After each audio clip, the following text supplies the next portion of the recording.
Well, thanks for watching. My name's Andy. Hope you're having a good day. Now then, you might have noticed, or you probably have noticed actually, my live streams have been really missing the last week or so. Gosh, it's about a week since the last one I did, which is, I like to do 2 or 3 a week if I can. But just been really bad times with the internet just lately. It keeps cutting out. I was going to go live yesterday and the internet cut out about 20 minutes before, and didn't come on again till late at night, when I was a bit sort of too out of it to do any readings really. So most unfortunate, but it is a fact of spiritual life that opportunities to do things come and go. I'm sure you know what I mean actually. I'm sure this is a fact of life for everyone, and it plays into what I've said about mediumship quite often, and actually any kind of spiritual work that we get used to doing. We tend to have these blinding times of amazing inspiration when lots of new information is coming, and it can be really exciting, and then we can find that nothing happens. Sometimes maybe even for a couple of years. Excuse me, I'm lucky. It's only ever been a few months at a time for me, but it does make me question my faith when months and months go by and nothing seems to be happening. But that's the timelessness of things, isn't it, really? And I'm certainly not timeless today. I've got lots to do, but going to hit the shops first. So come along for the ride, why not?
That amazing tree that I put in last week's video there with the writing all over it.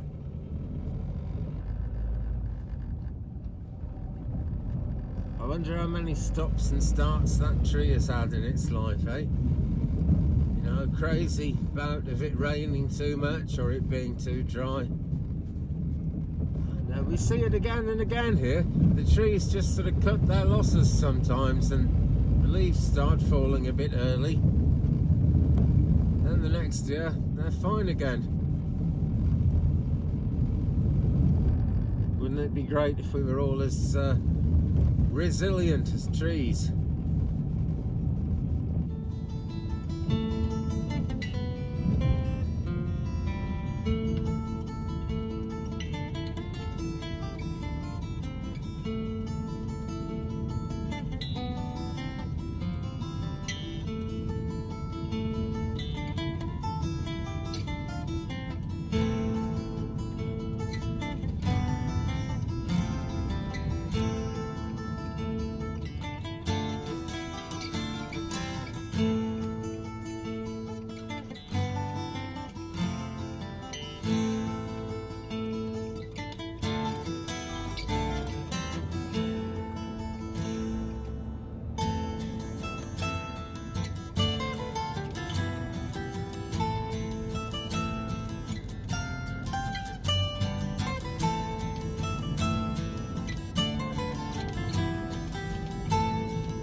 Good example of things coming and going that you might very well have noticed in your own life.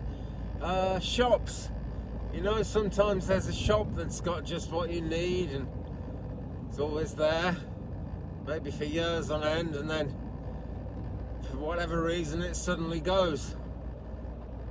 And when I first got involved in the spiritual, you know, the new age spiritual sort of way of life, there was a wonderful crystal shop about 6 miles from here. And in those days it was always busy, actually. And every time I went there I met new people, really interesting people who were on the, you know, their own version of the same spiritual path that I was. So it was a great place to learn and to grow spiritually. And the great thing, of course, with that was you could always get the crystals you wanted. And it was a good shop like that. You know, if you wanted a crystal, it was nearly always there. Had a really good selection. It was a tiny shop, but the guy running it just seemed to know what crystals to get in. And that was the first example I saw of someone really kind of manifesting practically, you know, every day, every week. And I worked in that shop for a while. And that's when I discovered you had to be a medium to work in the shop. He only employed mediums. And so I began to see how it worked, why the right stones were always there. And it was a fantastic shop. And then 2012 was coming up and we were all thinking about the big cosmic changes of 2012. What would it all mean? What would happen? And in the little market town where the shop was, business just got really bad. Not just for the shop, for the whole town. There was just no one around in the street. We tried all kinds of advertising, special offers and signs in the window. You know, we had Reiki healers working there some days of the week. We were running courses, and there was just no one there to see the signs, to see the advertising. I even tried opening at 8:30 a.m. to just to let the people know who were taking their children to school, so they could see the shop was open and they could come in if they wanted to. And one or two did, but the shop was just suddenly empty all the time. And it actually ended up closing early 2012. There's just no money there to keep it going. It was absolutely a crazy feeling to see that happen, because it had been such a busy shop. But, you know, when I look back on it, it was there when it was there, and then it was gone. And so we have to make the most of these opportunities when they come up. About the same time, there was a radio station in Glastonbury, England. It's about 3 hours drive from here to Glastonbury. Very mystical, magical place. On the way to Stonehenge, it's in the sort of Wiltshire, Stonehenge area, Somerset, where lots of spiritual goings on, lots of alien sightings, that kind of thing, you know, very cosmic kind of a place. And it had this radio station that was nearly everything on it was spiritually based. The only thing was there was a country and western music show, because the guy that owned it liked country and western music, so there was always a country and western show every day. But apart from that, it was all spiritual people, a lot like spiritual vloggers like myself that you find on YouTube now. And that was super popular. People were listening to it all over the world because it was on the internet as well as broadcasting. And I made some really great connections through Glastonbury Radio, actually. Met a lady who I nearly got married to at one point.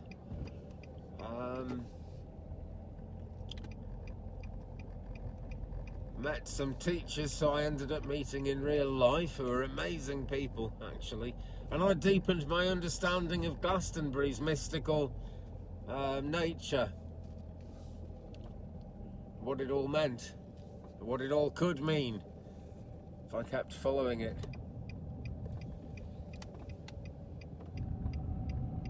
So it was fantastic, and you would really think that the spiritual forces, the angels, all the guides, you'd think they'd have wanted to keep it going, really.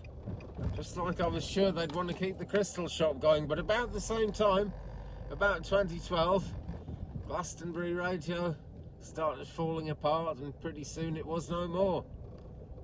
Great shame, really, I think, but I suppose, you know, it all fits into that crazy idea that everything happens for a reason.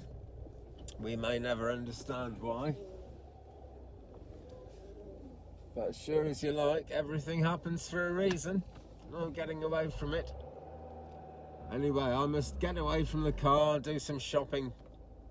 Back in a blink of an eye. There we are, back already. That wasn't long, was it?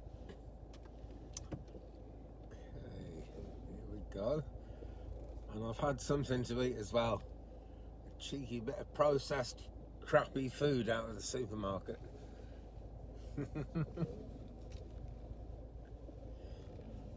I'm calling it a supermarket. You'd probably think it was pretty small if you're watching in USA, actually. It's like a grocery place, really.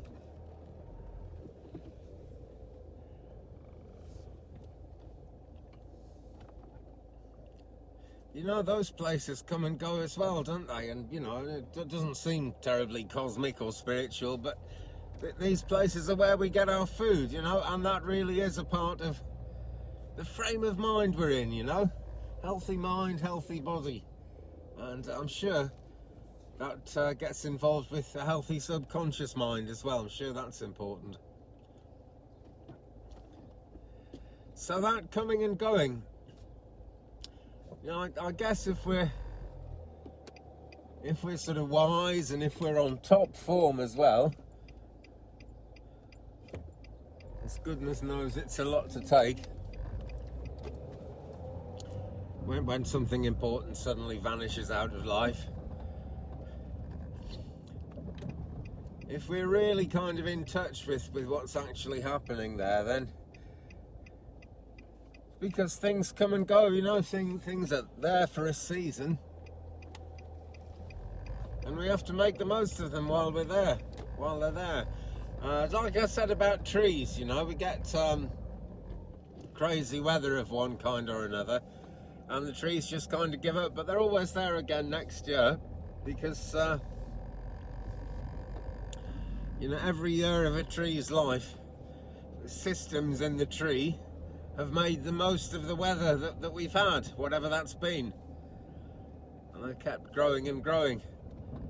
And so you know, like in summer now, we get lots more vitamin D, I think it is, that comes from the sun. And then in winter we get less of it. And if you're watching in the southern hemisphere, of course, you'll be the other way around.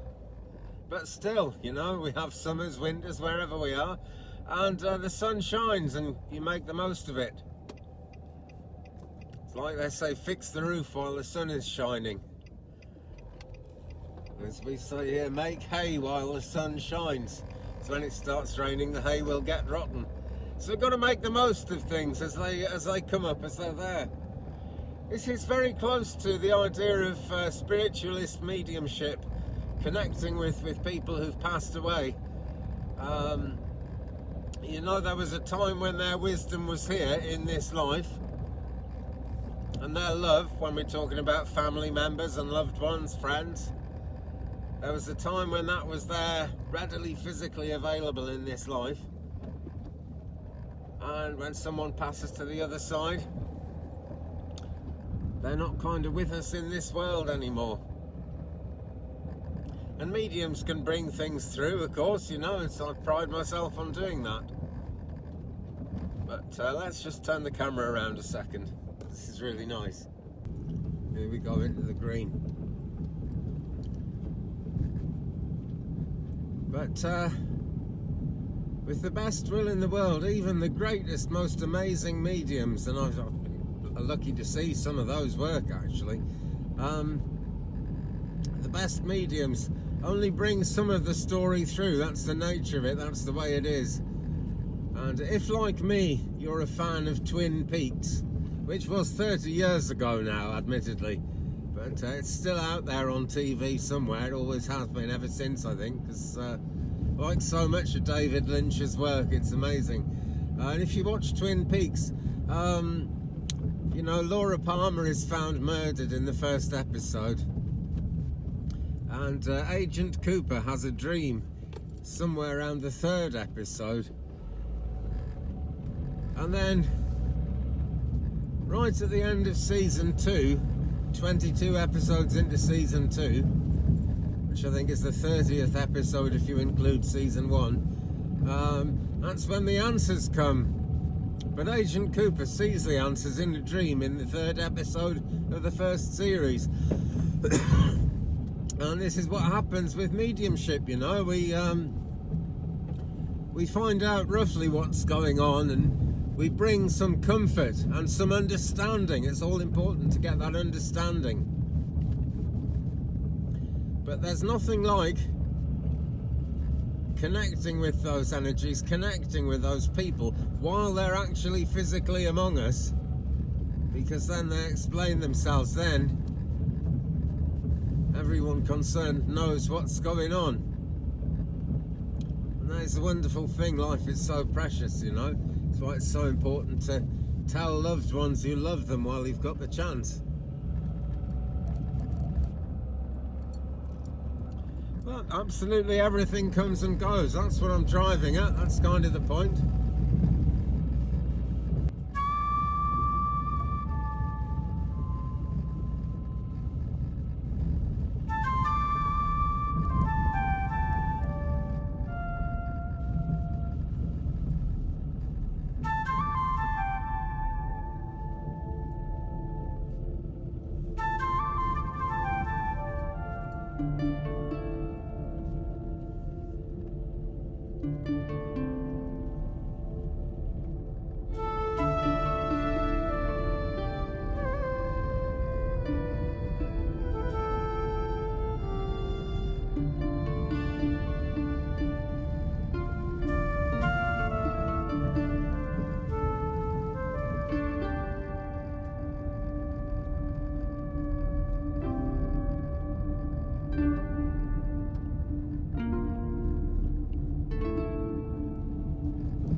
And then just while I was recording that little bit there, I thought about the Holocaust, you know, in the Second World War.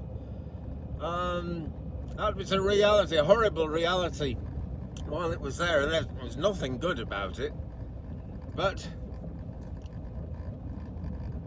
as long as that was in living memory, there was no denying that it had happened, and I certainly don't deny it. But what I'm saying is there are Holocaust deniers, and they make me angry, honestly.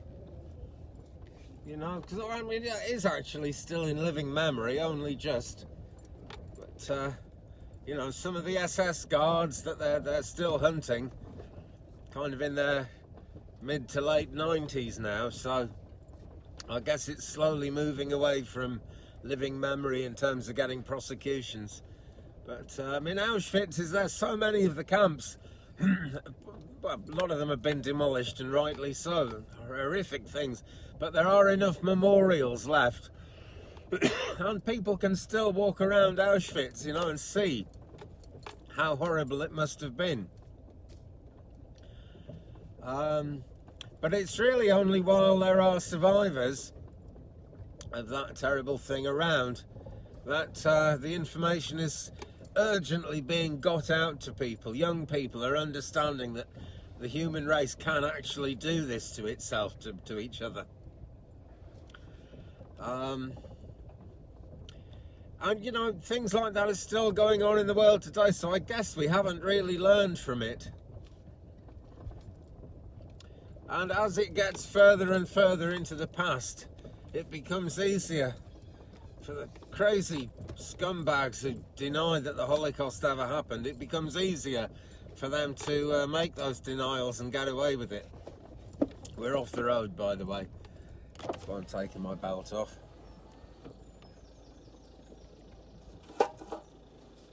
Ooh. Oh no, it's for someone else. Actually, I'll take it down and give it to them. That's the best thing to do, isn't it? I'll do the right thing. So there are many different levels there of how things come and go, and the importance of learning what we can while we can. That's what this video is all about. Because as night follows day and as day follows night, things will change. They really will. And the thing that really got me thinking about this was something I mentioned right at the beginning, that my live videos just haven't happened this week. Occasionally I've missed one, but it's really unusual that I would miss all three. And this last week I have. And when I talked to my internet provider, which is BT, British Telecom, horrific people who run it. Oh. They're saying, well, I'm 8 kilometres away from the telephone exchange. There's some subterfuge there, because we still work in miles in UK, feet and inches and miles. We never got rid of them. But people who are selling you something that they can't really be bothered to sell you will measure it in kilometres, so it sounds more. So I'm 8 kilometres away from the phone exchange, where the line comes from. So that means that there's an 8 kilometre wire coming here. And they say if you're more than 6 kilometres away from the exchange, you probably can't get broadband. So I've been really blessed to actually get it all these years. And I don't think it's going to stop anytime soon, you know. But this wire that I'm uploading this video through in about 10 minutes time, when I've done the reading and finished it, this wire that you're seeing me through is from 1960, so it is 61 years old. And thousands of people have been paying line rental for 61 years, quite a high line rental, and they say they can't afford to replace it. They wanted me to pay £20,000, which would be $28,000 to have it upgraded. And I refused. Well, for one reason, I haven't got that kind of money. Not by a very, very long way. And also, if I paid that, they would immediately rent the line that I pay for to other people and charge them for it. It's crazy, so I'm not going to do it. Maybe I'll get Skylink or something, but when we get outages like we're getting at the moment, I'm always a bit concerned that a fact of life really is that one day, nobody knows when, one day, that line will be no good anymore. And the chances are they won't bother fixing it. They've always got excuses why they can't fix it. One of them, which really made me quite angry, is they said that people who live in rural areas in the countryside probably don't want the internet because they're on a quest to be with nature. And that's ridiculous, you know. This is where we need it because it's the only way to do business with anyone. Insane. And it's, you know, it's not just me. The holiday makers who come here for their holidays need the internet to stay in touch with, you know, with their work or whatever it is they've got to do. It's life and soul stuff. But because this area is less profitable than a more populated area, and they only want the most profitable work, they don't want anything that's like profitable but not as much as they want, the whole thing becomes a risk. So I'm saving up for Skylink. I hate what Elon Musk is doing, plastering the whole sky with satellite dishes, but everybody seems to be going that way. And if I don't go that way, doesn't mean they're going to kind of say, oh, well, we won't do Skylink. They're going to do Skylink, so I'm saving up for it. And so even if my phone line does go, I will most certainly be back on Skylink someday. Probably take me 3 or 4 months to get it all sorted out.